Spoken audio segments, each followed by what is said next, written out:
আমরা ছোট করে ভূগোলের 10টা প্রশ্ন দিচ্ছি, তারপরেও ভূগোলের যদি ফার্দার কিছু ক্রিটিক্যাল রিজনিং থাকে সেটা আমাদের ডেইলি সায়েন্সের টিচাররা বলবেন। তারপর আমরা একটু বলে যাচ্ছি 51 প্রশ্ন, 51 নম্বর প্রশ্ন। আচ্ছা বাই দ্য ওয়ে, এখানে সাধারণ জ্ঞান আন্তর্জাতিক খুব বেশি কনফিউজিং প্রশ্ন এবারে করা হয়নি, সুতরাং এগুলো সবগুলো হচ্ছে গতানুগতিক প্রশ্ন। তারপরেও যদি কারো এখানে কোনো ব্যাখ্যার প্রয়োজন থাকে আপনারা আমাদেরকে কমেন্টস করতে পারেন, এবং কমেন্টস করলে আমরা সেটা দেখার চেষ্টা করবো ইনশাল্লাহ। এগুলো নিয়ে আতঙ্কিত বা হতচকিত হওয়ার কিছু নেই, 3-4টা প্রশ্ন ভুল থাকাটাই স্বাভাবিক, এগুলো হচ্ছে কমন বিষয়। 51 প্রশ্ন, মার্বেল কোন ধরনের শিলা? ক সঠিক উত্তর, রূপান্তরিত শিলা। 52 52 নম্বর প্রশ্ন, মধ্যম উচ্চতার ম্যাঘ কোনটি? এগুলো একটু আসলে একদম ইনডেপথ যারা পড়বেন তাদের বিষয়ে, এগুলো কমন না আসলেও কোনো সমস্যা নেই।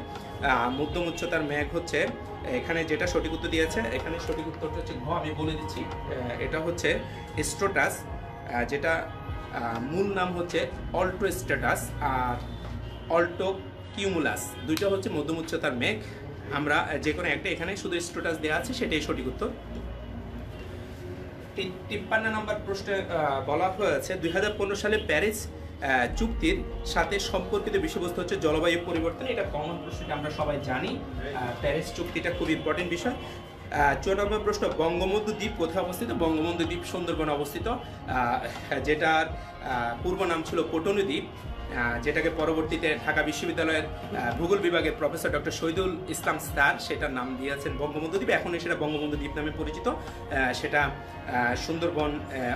সুন্দরবনে অবস্থিত এবং এটা প্রায় 8 বর্গ কিলোমিটার আয়তনের একটা দ্বীপ। তাহলে 54 নম্বর প্রশ্ন উত্তর হচ্ছে খ। 55 নম্বর প্রশ্ন, বেঙ্গল ফ্যান ভূমিরূপটি কোথায় অবস্থিত? সেটা সঠিক উত্তর হচ্ছে বঙ্গোপসাগরে। সেটা মূলত হচ্ছে আমাদের যে ডেল্টা ফর্মেশনে পাহাড় থেকে সাম্প্রতিককালে যে পলিগঠিত সমভূমিটা আসে, সেই সমভূমিটার মাধ্যমে সাগরে যে বিশাল আকারের যে স্থলভাগটা তৈরি হচ্ছে সেটাই মূলত বেঙ্গল ফ্যান হিসেবে উপস্থাপন করা হয়েছে। ইউডিএমসি এর পুনরূপ কি? Union district management committee, disaster management committee, যেটা আমাদের দুর্যোগ ব্যবস্থাপনা মন্ত্রণালয়ের আদলে পরিচালিত এবং উপজেলা পরিষদের নির্বাহী কর্মকর্তার তত্ত্বাবধানে সেটা পরিচালিত হয়ে থাকে, ইউনিয়ন ডিজাস্টার ম্যানেজমেন্ট কমিটি। 57 প্রশ্ন, একই পরিমাণ বৃষ্টিপাতের অঞ্চলসমূহ যে কাল্পনিক রেখার সাহায্যে দেখানো হয় তার নাম কি? আইসোহাইট, তার নাম হচ্ছে আইসোহাইট। আচ্ছা, আমরা 56 নম্বর প্রশ্নের সঠিক উত্তর হচ্ছে খ। 57 নম্বর প্রশ্নের সঠিক উত্তর হচ্ছে খ। 58, বাংলাদেশের সবচেয়ে প্রাচীন বসতি কোনটি? পুন্ড্রবর্ধন বা